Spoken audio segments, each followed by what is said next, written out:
Hey guys, എന്തെങ്കിലും വിശേഷം? സുഖമാണ് ഇരിക്കുന്നത് കേട്ടോ. പുതിയൊരു വീഡിയോ വ്ളോഗിലേക്ക് സ്വാഗതം. അപ്പോൾ ഇന്നത്തെ വീഡിയോ നിങ്ങൾക്ക് എല്ലാവർക്കും അറിയാം, ഓപ്പർച്യൂണിറ്റി കാർഡിനെ കുറിച്ചാണ്. ജർമ്മൻ ഓപ്പർച്യൂണിറ്റി കാർഡ് കഴിഞ്ഞ നമ്മുടെ വീഡിയോസൊക്കെ കഴിഞ്ഞ ശേഷം ഒരുപാട് 1-to-1 ബുക്കിംഗ് വന്നു തുടങ്ങിയിട്ടുണ്ട്.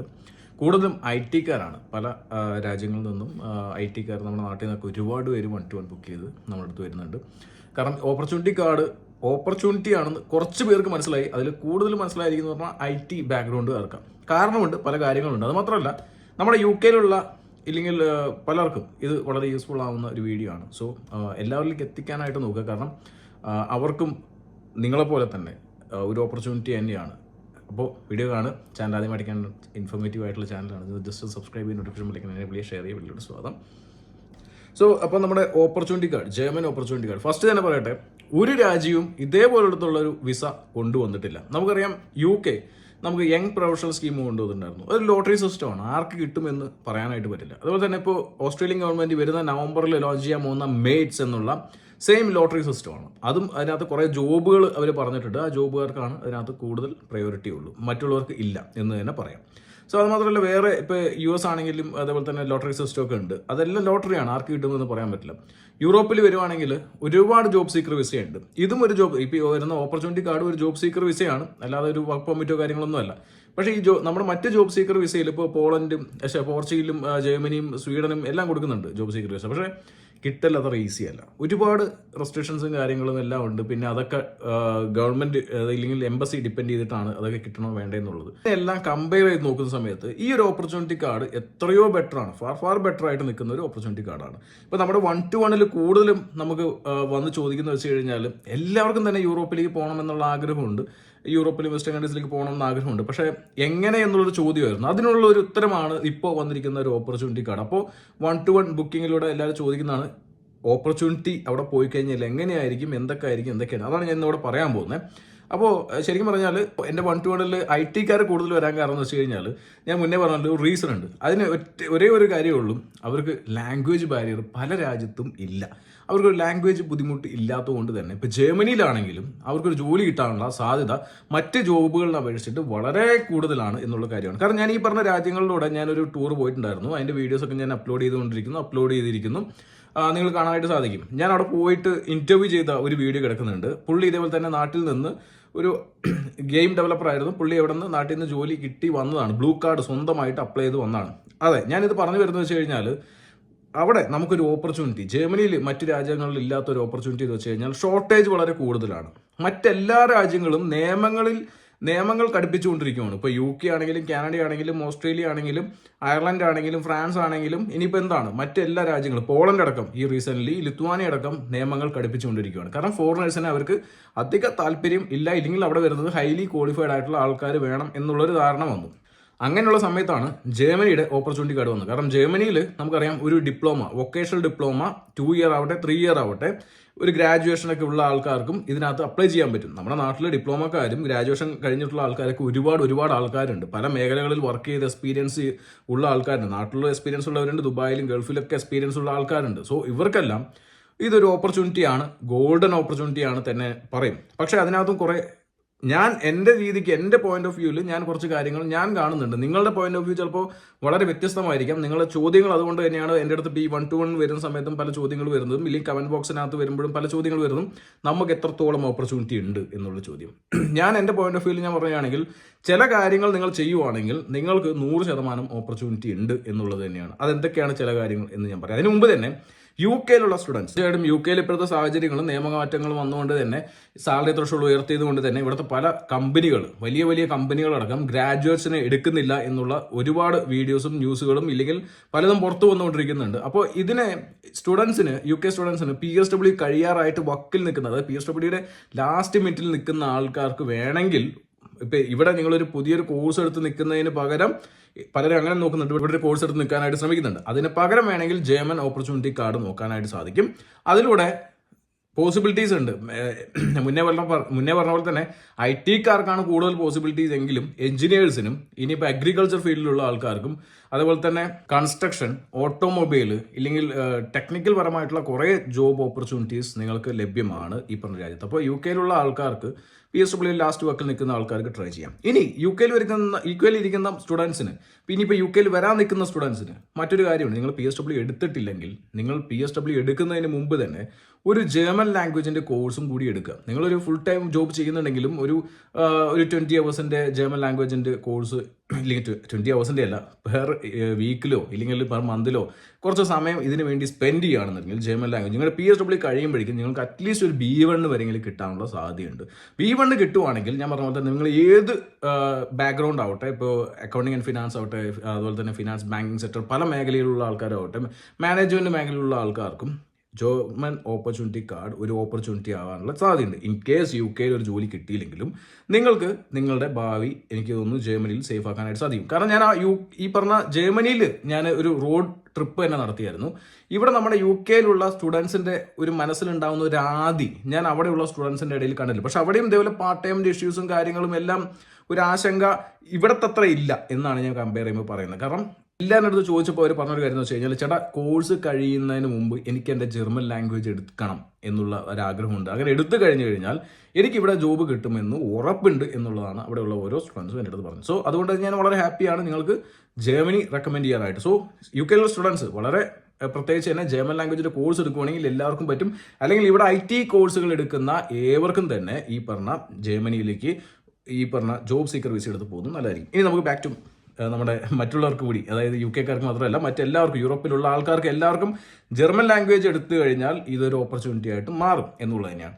ഇപ്പോൾ ഞാൻ നോക്കട്ടെ, ഇനി മറ്റ് ജോബുകൾ ഏതൊക്കെ എന്ന് ചോദിച്ചു കഴിഞ്ഞാൽ എൻ്റെ 1-to-1 വരുന്നത് കൂടുതൽ IT-കാരാണ്. ഇനിയിപ്പോൾ മറ്റുള്ള ആൾക്കാർക്ക് ഞാൻ പറയാനുള്ളത് വെച്ച് കഴിഞ്ഞാൽ, പലരും ഇപ്പോൾ എൻ്റെ അടുത്ത് ഈ ചോദ്യങ്ങൾ ചോദിക്കണമെന്നുണ്ട്, പക്ഷേ എങ്ങനെയാണ് 1-to-1 ബുക്ക് ചെയ്യാമെന്ന് അറിയാതെ ഇരിക്കുന്ന ആൾക്കാരുണ്ട്. സോ അത് അവർക്കൊക്കെയാണ് ഞാനിത് പറഞ്ഞത്. അപ്പോൾ എഞ്ചിനീയേഴ്സ് ആവട്ടെ, എഞ്ചിനീയേഴ്സിന് ഓപ്പർച്യൂണിറ്റി, സ്ക്രീനിൽ കാണുന്ന ജോബുകളെല്ലാം അവിടെ ഓപ്പർച്യൂണിറ്റിയുള്ള ജോബുകളാണ്. ഒരു ഗ്രീൻ ജോബ്സ് എന്ന് വേണമെങ്കിൽ പറയാം, ഇല്ലെങ്കിൽ ഷോർട്ടേജിൽ അനുഭവപ്പെടുന്ന ഒരു മേഖല. ഈ ജോബുകൾ മാത്രമല്ല ഇനിയും ഉണ്ട് എന്ന് വേണമെങ്കിൽ പറയാം. പക്ഷേ ഇവിടെ എപ്പോഴും ഒരു മുൻതൂക്കം ഇല്ലെങ്കിൽ ജോബ് ഓപ്പർച്യൂണിറ്റീസ് കൂടുതൽ പോയി കഴിഞ്ഞാൽ ജർമ്മൻ ലാംഗ്വേജ് ഇല്ലാതെ കിട്ടുന്ന ഒരേ ഒരു ജോബ് IT ജോബ്. അതുകൊണ്ടാണ് കൂടുതൽ IT-കാർ 1-to-1 ബുക്ക് ചെയ്തിട്ട് അവരോട് ചോദിക്കുന്നത് എങ്ങനെ പോകണം, എന്താണ് അവസ്ഥ, കാര്യങ്ങളെല്ലാം ചോദിക്കുന്നത്, അതിൻ്റെ ഡീറ്റെയിൽസ് ചോദിച്ച് മനസ്സിലാക്കുന്നു. എഞ്ചിനീയേഴ്സ് ആവട്ടെ, കൺസ്ട്രക്ഷൻ ആവട്ടെ, അഗ്രികൾച്ചർ ആവട്ടെ, ഏത് ഫീൽഡും ആവട്ടെ, നിങ്ങൾക്കും ഓപ്പർച്യൂണിറ്റി ഉണ്ട്. ജർമ്മൻ ഓപ്പർച്യൂണിറ്റി കാർഡിൽ പോകാനായിട്ട് സാധിക്കും. അതിൻ്റെ എന്തൊക്കെയാണ് അതിൻ്റെ പോയിന്റ്സ് കാര്യങ്ങളെല്ലാം ഞാൻ കഴിഞ്ഞ വീഡിയോസിൽ പറഞ്ഞിട്ടുണ്ട്. അതിൻ്റെ ലിങ്ക് ഞാൻ ഈ ഡിസ്ക്രിപ്ഷനിൽ കൊടുക്കാം, എൻ്റെ കമൻറ്റ് ബോക്സിലും കൊടുക്കാം. നിങ്ങൾ അത് കാണുക ഇത് കാണുന്നതിന് മുമ്പ്. ഇന്ന് എഞ്ചിനീയേഴ്സും മറ്റു ക്വാളിഫിക്കേഷനുള്ള ആൾക്കാരും നിങ്ങൾക്ക് ഉറപ്പാണ് ഓപ്പർച്യൂണിറ്റി ഉണ്ട്. ഓപ്പർച്യൂണിറ്റി ഞാൻ ഒറ്റ കേസ് പറയാനേ ഉള്ളൂ. ആ കേസ് എടുക്കുകയാണെങ്കിൽ ഇല്ലെങ്കിൽ ആ ഒരു മാനദണ്ഡം ഇല്ലെങ്കിൽ എന്തെന്ന് വെച്ച് കഴിഞ്ഞാൽ ലാംഗ്വേജ് ആണ്. അത് ഇനി പറയേണ്ട ആവശ്യമൊന്നുമില്ല. നമുക്കറിയാം യൂറോപ്പിലെ ഒരു കൺട്രീസും ഇങ്ങനെ ഒരു ഓപ്പർച്യൂണിറ്റി തരുന്നില്ല. നിങ്ങൾക്ക് ഒരു ഏജൻസിക്ക് 10-15 ലക്ഷം രൂപ കൊടുത്ത് പോകാനായിട്ട് ഭയങ്കര താല്പര്യമാണ്. ഇപ്പോഴും എൻ്റെ അടുത്ത് ഓപ്പർച്യൂണിറ്റി കാർഡ് ചോദിച്ച് 1-to-1 ഇരിക്കുന്ന ആൾക്കാർ എൻ്റെ അടുത്ത് ചോദിക്കുന്നത് വെച്ചാൽ, ചേട്ടാ ഒരു നല്ലൊരു ഏജൻസി സജസ്റ്റ് ചെയ്യാൻ പറ്റുമോ എന്നുള്ളതാണ്. കയ്യിൽ ഫ്രീ ആയിട്ട് ഒരു വിസ ഇരിക്കുന്ന സമയത്ത് നമ്മൾ അത് യൂസ് ചെയ്യാതെ അപ്പോഴും നമ്മൾ അതിനെ ബൈപ്പാസ് ചെയ്തിട്ട് നമ്മൾ എടുക്കാൻ പോകുന്നത് എവിടെയാണ്? നമ്മൾ ഈ പറഞ്ഞ ഒരു ഏജന്റിന്റെ അടുത്ത് ഒരു ഏജൻസിക്ക് ഒരു ജോബ് ഓപ്പർച്യൂണിറ്റി. ഇപ്പോൾ പല ഏജൻസീസും ഇൻസ്റ്റാഗ്രാമിൽ വന്നിട്ട് ലിത്വാനിയ, അയർലൻഡ്, ഫിൻലൻഡ് അങ്ങനെ ജോബുകൾ ഇതെപ്പോൾ എടുത്തു തരുന്നൊക്കെ പറഞ്ഞിട്ട് ഏജൻസിക്ക് കൊടുത്ത് പൈസ പോയവരുടെ എണ്ണം വളരെ കൂടുതലാണ് ജോലി കിട്ടിയവരെക്കാളും എന്നുള്ള കാര്യം കൂടി ഓർത്തിട്ട് അവർക്ക് പൈസ കൊടുക്കാനായിട്ട് ശ്രമിക്കുക. ഇവിടെ ഓപ്പൺ ആയിട്ട് ഒരു ഓപ്പർച്യൂണിറ്റി അവിടെ കിടക്കുന്ന സമയത്ത് എന്തുകൊണ്ട് നമ്മൾ പിന്നെയും ഏജൻസിയെ നോക്കി പോകണം എന്നുള്ളത് നിങ്ങളുടെ ചോദ്യമാണ്, നിങ്ങളുടെ മനസ്സിൽ. കാരണം നിങ്ങൾക്ക് വളരെ ഷോർട്ട് കട്ടായിട്ട് ബൈപ്പാസ് ചെയ്തിട്ട് ഈസി ആയിട്ട് പോകണം. അത് കൊണ്ടാണ് നമ്മൾ പറ്റിക്കപ്പെടുന്നത് എന്നുള്ള കാര്യം കൂടി നമ്മൾ മൈൻഡിൽ വെക്കുക. ഇനി ഒരു കാര്യം പറയട്ടെ, ഈ ഓപ്പർച്യൂണിറ്റി കാർഡ് എന്തുകൊണ്ട് എടുക്കുന്നില്ല? ഈ പറഞ്ഞ IT-കാർക്ക് മാത്രമല്ല നിങ്ങൾക്ക് ഓപ്പർച്യൂണിറ്റി ഉള്ളത്. അവിടെ നിങ്ങൾക്ക് എഞ്ചിനീയേഴ്സും എല്ലാവർക്കും ഓപ്പർച്യൂണിറ്റി ഉണ്ട്. പക്ഷേ നിങ്ങൾ ലാംഗ്വേജ് എടുക്കുക. ലാംഗ്വേജ് എടുക്കാനായിട്ട് നിങ്ങൾക്ക് പെട്ടെന്ന് തന്നെ അങ്ങോട്ട് പോകണം, യൂറോപ്പിൽ പോകണം, വെസ്റ്റേൺ കൺട്രി പോകണം എന്ന് പറഞ്ഞാൽ ഒന്നും നടക്കില്ല. എല്ലാത്തിനും അതിൻ്റെ സമയമുണ്ട് ദാസ എന്ന് പറഞ്ഞ ആ ഡയലോഗ് മൈൻഡിൽ വെക്കുക. നിങ്ങൾ ചെയ്യേണ്ടത് വെച്ച് കഴിഞ്ഞാൽ ജർമ്മൻ ലാംഗ്വേജ് ഒരു 4-5 മാസം എടുക്കുക. ഇതിനൊരു ടൈം ലിമിറ്റ് ഇല്ല. ജോബ് സീക്കർ വിസ ഇന്ന് എടുത്ത് കളയുന്നോ അല്ലെങ്കിൽ നാളെ എടുത്ത് കളയുന്നോ ഈ ഓപ്പർച്യൂണിറ്റി കാർഡ് എടുത്ത് കളയുന്നോ എവിടെയൊന്നും പറഞ്ഞിട്ടില്ല.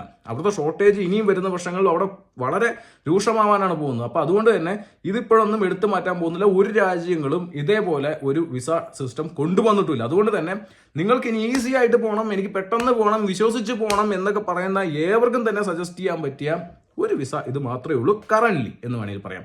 പിന്നെ എൻ്റെ അടുത്ത് ചോദിക്കുന്നുണ്ട് ഏജൻസി നല്ലത്. അത് എൻ്റെ ഇൻസ്റ്റാഗ്രാം റീലിലൂടെ ഞാൻ 1-2-3 ഏജൻസിയെ പരിചയപ്പെടുത്തിയിട്ടുണ്ട്. ഇനി നാട്ടിലെ ഏജൻസി വേണം, ദുബായിലെ ഏജൻസി വേണം എന്ന് ചോദിച്ചൊന്നും വരുന്നത് 99% ഫേക്കാണ്. പൈസ പോയവരുടെ എണ്ണം വളരെ കൂടുതലാണ്. അതാരും പുറത്ത് കൊണ്ടുവരുന്നില്ല എന്ന് മാത്രമേ ഉള്ളൂ. പരസ്യങ്ങൾ വളരെ ജോറായിട്ട് എല്ലാവരും ഇൻസ്റ്റാഗ്രാമിലും പോയിക്കൊണ്ടിരിക്കുന്നുണ്ട്. അതൊന്നും നോക്കിയിട്ട് നിങ്ങളിരുന്നാൽ നിങ്ങളുടെ പൈസ പോക്ക് മാത്രമേ ഉള്ളൂ. ഇവിടെ IT ഇവിടെ ഞാൻ പറഞ്ഞല്ലേ, ഒരു വൊക്കേഷണൽ ഡിപ്ലോമ ഒരു 2 ഇയേഴ്സോ 3 ഇയേഴ്സോ ആവട്ടെ, ഇല്ലെങ്കിൽ നിങ്ങളിപ്പോൾ ഒരു ബാച്ചിലേഴ്സ് എടുത്തവരാവട്ടെ, അതിൽ കൂടുതൽ ക്വാളിഫിക്കേഷൻ എടുത്തവരെ നിങ്ങളുടെ ഏജ് 35 താഴെ ആവട്ടെ, ഇതൊക്കെ ഞാൻ പറഞ്ഞില്ലേ നിങ്ങൾക്കൊരു ഓപ്പർച്യൂണിറ്റി അല്ലേ. ഇതൊക്കെ 35-45 ഇതൊക്കെ ഓപ്പർച്യൂണിറ്റി അല്ലേ. പോയിന്റ്സ് എങ്ങനെ കാൽക്കുലേറ്റ് ചെയ്യുന്നത് പഴയ വീഡിയോസ് പറഞ്ഞു തന്നിട്ടുണ്ട്. നിങ്ങൾ സമയം അവിടെ കിടക്കുന്നു, നിങ്ങൾക്ക് പോയിന്റ്സ് ഉണ്ട്, അത് നിങ്ങൾക്ക് കപ്പിളായിട്ട് പോകാൻ പറ്റും, വൈഫായിട്ടൊക്കെ പോകാൻ പറ്റും എന്നുള്ളൊരു ഓപ്പർച്യൂണിറ്റി എല്ലാവർക്കും ഡിപ്പെൻഡുമായിട്ട് മൈഗ്രേറ്റ് ചെയ്യണം. ഇതേ കിടക്കുന്നു ഡിപ്പെൻഡുമായിട്ട് മൈഗ്രേറ്റ് ചെയ്യാനുള്ള വിസ. എന്തുകൊണ്ട് ചെയ്യുന്നില്ല? ഏജൻസിക്ക് 10, 15, 20 ലക്ഷം രൂപ കൊടുത്തിട്ട് പറ്റിക്കപ്പെടാൻ ഭയങ്കര ഉത്സാഹമാണ്. പക്ഷെ ആ ഒരു 10,000 പൗണ്ട് 12,000 പൗണ്ട് ഇതിനകത്ത് അതായത് ഗവൺമെന്റ് പറയുന്ന ഈ പറഞ്ഞ വിസയ്ക്ക് വേണ്ടിയിട്ട് അതും ബ്ലോക്ക്ഡ് അക്കൗണ്ട് കാണിക്കാനായിട്ട് ഇല്ല. ഇനി ഞങ്ങൾ എന്ത് ചെയ്യും? ഞങ്ങളിൽ അത്രയും പൈസ ഇല്ല. പക്ഷെ ഏജൻസി ഇപ്പോൾ ഒരു വിസ കൊടുക്കാം, 15 ലക്ഷം കൊടുക്കാന്ന് പറഞ്ഞാൽ അപ്പം കൊണ്ട് കൊടുക്കും, പൈസ പോവുകയും ചെയ്യും. അപ്പോൾ ഇതൊക്കെ ഓരോരുത്തർ ചിന്തിക്കുക, ഞാൻ പറയുന്ന കാര്യങ്ങൾ ചിന്തിക്കുക. ഇതൊരു ഓപ്പർച്യൂണിറ്റി തന്നെയാണ്. IT കാർക്ക് മാത്രം എല്ലാവർക്കും ഓപ്പർച്യൂണിറ്റി തന്നെയാണ്. നിങ്ങൾ ലാംഗ്വേജ് എടുക്കുക, എങ്ങനെ ജോലി കണ്ടെത്തും, അതിന് വേണ്ടിയിട്ട് വളരെ ഡെഡിക്കേറ്റഡ് ആയിട്ടുള്ള ഒരു വെബ്സൈറ്റ് ഗവൺമെന്റ് തന്നെ കൊടുത്തു വന്നിട്ടുണ്ട്. അത് മാത്രമല്ല ഈ ഒരു ചാൻസും കാർഡ് അല്ലെങ്കിൽ ഓപ്പർച്യൂണിറ്റി കാർഡ് എന്ന് പറയുന്നതിലും അവരുടെ ജോബ് ഓപ്പണിങ്സ് അപ്ഡേറ്റ് ചെയ്യാൻ വേണ്ടിയിട്ട് ഒരു സിസ്റ്റം അവർ ഇൻട്രൊഡ്യൂസ് ചെയ്തിട്ടുണ്ട്. അത് വരുന്ന ദിവസങ്ങളിൽ നിങ്ങൾക്ക് നോട്ടിഫിക്കേഷൻ, അതിനകത്ത് ട്രൈ ചെയ്തവർക്ക് എല്ലാ നോട്ടിഫിക്കേഷൻ വരും. ഇന്ന ജോബ് അവൈലബിൾ ആണ്, ഇവിടെ അവൈലബിൾ ആണെന്നൊക്കെ വരും. അത് വരാൻ തുടങ്ങുന്നേ ഉള്ളൂ. പക്ഷെ അതിന് മുമ്പ് തന്നെ മേക്ക് ഇറ്റ് ഇൻ ജർമ്മനി എന്നുള്ളൊരു ഡെഡിക്കേറ്റഡ് വെബ്സൈറ്റ് ഫോറിനേഴ്സിന് വേണ്ടി കൊണ്ടുവന്നിട്ടുണ്ട്. ഇത് ശരിക്കും പറഞ്ഞു കഴിഞ്ഞാൽ അതിനകത്ത് കയറി ആര് കയറാനല്ലേ, പറഞ്ഞു തന്നാൽ പോലും കയറില്ല. അതിനാരും ഫുൾ വീഡിയോ കാണില്ല, സ്കിപ്പ് ചെയ്ത് കണ്ടിട്ട് തംബ്നെയിൽ കണ്ടിട്ട് ചേട്ടാ എനിക്ക് വിസ വേണം, ഞാനിത് പൈസ തരാം, വിസ വേണം എന്ന് പറഞ്ഞവരുണ്ട്. കിട്ടൂല. സത്യമായിട്ട് നമ്മുടെ ആൾക്കാർ പറ്റിക്കപ്പെടുന്നതും ഇത് തന്നെയാണ്. നമ്മുടെ ഷോർട്ട് കട്ട് ബൈപ്പാസ് ചെയ്യുക, തേർഡ് പാർട്ടിയെ കണ്ടെത്തി ഇല്ലെങ്കിൽ ഒരു ഇടനിലക്കാരൻ ഇല്ലാതെ നമുക്കൊന്നും ചെയ്യാൻ പറ്റാത്തൊരവസ്ഥ. അത് തന്നെയാണ് നമ്മുടെ ദുരിതവും. ഈ കാര്യം എനിക്കറിയില്ല, നിങ്ങൾ കാണുമോ, ഫുള്ളായിട്ട് കാണുമോ, കാണാതിരിക്കുമോ, ഞാൻ പറയണത് പറഞ്ഞിട്ട് പോയിട്ടേ ഇരിക്കും. അപ്പോൾ സംഭവം എന്ന് വെച്ച് കഴിഞ്ഞാൽ ലാംഗ്വേജ് എടുക്കുക. നിങ്ങൾക്ക് ഏജൻസിക്ക് പൈസ കൊടുക്കുന്നത് ഇവിടെ ഇട്ടിട്ട് ബ്ലോക്ക്ഡ് അക്കൗണ്ട് ഇട്ട് നിങ്ങൾ പോവുക. 12 മാസം നിങ്ങൾക്ക് 20 hours പാർട്ട് ടൈം ജോബ് ചെയ്യാനും നിങ്ങൾക്ക് അവിടെ എത്തി ജോലി കിട്ടാനുള്ള സാധ്യതയുണ്ട്. ഇനി മറ്റൊരു കാര്യം പറയട്ടെ, IT കാർ, എൻ്റെ 1-2 വരുന്ന IT കാർ പറയുന്ന അവർക്ക് ഓപ്പർച്യൂണിറ്റി ഉണ്ടെന്ന് പറയാൻ ഈ പുറത്ത് നിന്നുള്ള രാജ്യത്തിൽ അപ്ലൈ ചെയ്തിട്ട്, അതായത് ഇന്ത്യയിൽ നിന്നും മറ്റ് വിദേശ രാജ്യങ്ങളിൽ നിന്നൊക്കെ അല്ലെങ്കിൽ ദുബായിൽ നിന്നൊക്കെ അപ്ലൈ ചെയ്തിട്ട് ഒരുപാട് പേര് ജർമ്മനിയിൽ എത്തിയിട്ടുണ്ട്. ഞാൻ ജർമ്മനിയുടെ റോഡ് ട്രിപ്പ് നടത്തിയപ്പോൾ ഞാൻ ഇന്റർവ്യൂ ചെയ്തിട്ടുണ്ട്, ഞാൻ മുന്നേ പറഞ്ഞ പോലെ. സോ ഇവരെത്തിയെന്ന് വെച്ച് കഴിഞ്ഞാൽ ബ്ലൂ കാർഡാണ്. 2 ഓപ്പർച്യൂണിറ്റീസ് ഉണ്ട് ഈ നിങ്ങളുടെ ഓപ്പർച്യൂണിറ്റി കാർഡിൽ പോകണമെങ്കിൽ. അതെന്താണെന്ന് വെച്ച് കഴിഞ്ഞാൽ, ഒന്ന്, ഒരു കമ്പനിക്ക് നിങ്ങളെ സ്പോൺസർ ചെയ്യാനായിട്ട് സാധിക്കും. അതായത് നിങ്ങൾ ആ ഒരു കമ്പനിയെ ഇന്റർവ്യൂ ചെയ്ത് കഴിഞ്ഞാൽ, ആ കമ്പനിക്ക് നിങ്ങൾ ഇഷ്ടമായി കഴിഞ്ഞാൽ, നിങ്ങളുടെ പ്രൊഫൈൽ ഇഷ്ടമായി കഴിഞ്ഞാൽ അവരെ നിങ്ങൾക്ക് കമ്പനി സ്പോൺസർ ചെയ്യാനുള്ള സാധ്യത കൂടുതലാണ്. ഇനിയിപ്പോൾ കമ്പനിക്ക് സ്പോൺസർ ചെയ്യാൻ താല്പര്യം ഇല്ല എന്ന് വിചാരിക്കട്ടെ, നിങ്ങൾ അവിടുത്തെ ബ്ലൂ കാർഡിന്റെ റിക്വയർമെന്റ്സ് മീറ്റ് ചെയ്യുകയാണെങ്കിൽ, സാലറി ലിമിറ്റ് മീറ്റ് ചെയ്യുകയാണെങ്കിൽ കമ്പനിയുടെ സഹായം ഇല്ലാതെ തന്നെ നിങ്ങളെ തന്നെ സ്പോൺസർ ചെയ്യാൻ പറ്റും. അങ്ങനെ പോയവരുടെ ഇന്റർവ്യൂ ഞാൻ അപ്ലോഡ് ചെയ്തിട്ടിരിക്കുന്നത്. അതൊക്കെ ആര് കണ്ട് എങ്ങനെ കണ്ടു അല്ലേ, അത് കാണണ്ട. ഓക്കെ, സംഭവം എന്ന് വെച്ച് കഴിഞ്ഞാൽ മറ്റൊരു കാര്യം പറയട്ടെ, ഇവിടെ ഇരുന്ന് നമ്മുടെ നാട്ടിലിരുന്ന് അപ്ലൈ ചെയ്ത് റെസ്പോൺസ് കിട്ടുന്നതിന്റെ 10 മടങ്ങായിരിക്കും നിങ്ങൾക്ക് ഈ പറഞ്ഞ ഓപ്പർച്യൂണിറ്റി കാർഡിൽ ജർമ്മൻ ടെറിട്ടറി, അതായത് യൂറോപ്യൻ യൂണിയൻ ടെറിട്ടറിക്ക് അകത്ത് നിന്ന് അപ്ലൈ ചെയ്യുമ്പോൾ കിട്ടുന്നത്. നിങ്ങൾ തൊട്ടടുത്തുള്ള യൂറോപ്യൻ രാജ്യങ്ങളിലേക്ക് വേണമെങ്കിൽ അപ്ലൈ ചെയ്യാം. ലക്സംബർഗിലേക്ക് പോകാൻ വേണ്ടിയിട്ട് ഒരുപാട് പേര് പൈസ കൊടുത്തിട്ട് ആകാശത്തേക്ക് നോക്കിയിരിക്കുന്നുണ്ട്. അതൊന്നും കിട്ടാൻ പോകുന്നില്ല, നിങ്ങളുടെ പൈസ പോകാനുള്ള സാധ്യതയുള്ളൂ. പക്ഷേ ഈ ഒരു ഓപ്പർച്യൂണിറ്റി കാർഡ് ഒരാൾക്കും ഒരു ഏജൻസിക്കും പൈസ കൊടുക്കണ്ട, സ്വന്തമായിട്ട് നിങ്ങൾക്ക് അപ്ലൈ ചെയ്യാൻ പറ്റും എന്ന് ഗവൺമെന്റ് വളരെ വളരെ ഫാസ്റ്റ് ആൻഡ് ട്രാൻസ്പെറന്റ് ആയിട്ടുള്ള ലീഗൽ ആയിട്ടുള്ള ഒരു എൻട്രി സിസ്റ്റം കൊണ്ടുവന്നിട്ടുണ്ട്. അപ്പോൾ ഈ ഒരു എൻട്രി സിസ്റ്റത്തിൽ പോയിട്ട് നിങ്ങൾ തൊട്ടപ്പുറത്തുള്ള ലക്സംബർഗിൽ പോയി ജോലി അന്വേഷിക്കുക, അപ്പോൾ കിട്ടാനുള്ള സാധ്യതയില്ലേ? യെസ്, ഇതൊക്കെ വഴികളുണ്ട്, ട്രൈ ചെയ്യുന്നില്ല എന്ന് മാത്രമേ ഉള്ളൂ. ഇത് എല്ലാവർക്കും ഉള്ള ഒരു ഓപ്പർച്യൂണിറ്റിയാണ്. ഇതിനകത്ത് job website make it in Germany എന്നുള്ള വെബ്സൈറ്റ് മാത്രം നിങ്ങൾ നോക്കുക. അതിനകത്ത് ജോബ് ഓപ്പർച്യൂണിറ്റീസ് വരുന്നുണ്ട്, ഇവന്റുകളുണ്ട്, വെബിനാർസ് ഉണ്ട്. നിങ്ങൾക്ക് എങ്ങനെയാണ് വേണ്ടത്, എസ്പെഷ്യലി IT കാരെ കൊണ്ടുപോകാനും എഞ്ചിനീയേഴ്സിനെ കൊണ്ടുപോകാനും ഡ്രൈവേഴ്സിനെ എങ്ങനെ എടുക്കാം, വലിയ ട്രക്ക് ഡ്രൈവേഴ്സിനെ എങ്ങനെ എടുക്കാം എന്നടക്കം അതിനകത്ത് പറഞ്ഞ് മനസ്സിലാക്കി തരുന്നുണ്ട്. അതൊക്കെ വായിക്കാനും ഉള്ള സമയം വേണേ, അതിന് തലവര എന്നുള്ള സാധനം കൂടി വേണം എന്നുള്ളതാണ്. ഇനി മറ്റൊരു കാര്യം പറയട്ടെ, മറ്റും ഒരുപാട് വെബ്സൈറ്റ്സ് ജർമ്മനിയിലുണ്ട്. തീർച്ചയായിട്ടും അതെല്ലാം ഞാൻ വീഡിയോയുടെ താഴത്ത് ഡിസ്ക്രിപ്ഷനിൽ ഞാൻ മെൻഷൻ ചെയ്യാം ജോബ് കണ്ടെത്താനായിട്ട്. ഇവിടെ നിന്ന് തന്നെ നിങ്ങൾ ട്രൈ ചെയ്ത് നോക്ക്. പക്ഷേ ഇവിടെ നിന്ന് ട്രൈ ചെയ്യുമ്പോൾ റെസ്പോൺസ് വളരെ കുറവായിരിക്കും. ലിങ്ക്ഡിൻ കാര്യങ്ങളൊക്കെ യൂസ് ചെയ്യുമ്പോഴൊക്കെ റെസ്പോൺസ് വളരെ കുറവായിരിക്കും. പക്ഷേ നിങ്ങൾ ആ ടെറിട്ടറിക്കകത്ത് കയറി ചെയ്യുന്ന സമയത്ത് ഡെഫിനറ്റ്ലി നിങ്ങൾക്ക് ജോലി കിട്ടാനുള്ള സാധ്യത കൂടും. അതിന് ഞാൻ അണ്ടർലൈൻ ആയിട്ട് പറയാം, IT-കാരൊഴികെ ബാക്കി എല്ലാവർക്കും ലാംഗ്വേജിന്റെ ഒരു ബാരിയർ ഉണ്ട്. അത് നിങ്ങൾ അക്സെപ്റ്റ് ചെയ്ത് പഠിക്കാനുള്ള മനസ്സുണ്ടാവുക. അല്ലാതെ ബൈപ്പാസ് ചെയ്ത് ഒരു ഇടനിലക്കാരനിലൂടെ അങ്ങോട്ട് എത്തിപ്പെടാം എന്ന് പറഞ്ഞ് ഇവിടെ നിൽക്കുന്നവരുടെ എണ്ണം എത്രയാണെന്നും പൈസ പോയവരുടെ എണ്ണം എത്രയാണെന്നും നിങ്ങൾക്ക് മനസ്സിലാക്കാം എന്ന് മാത്രമേ പറയാനുള്ളൂ. നിങ്ങൾക്ക് എടുക്കണമെങ്കിൽ എടുക്കാം, ഇല്ലെങ്കിൽ തള്ളിക്കളയാം. പറയേണ്ടത് പറഞ്ഞു. Bye, see U.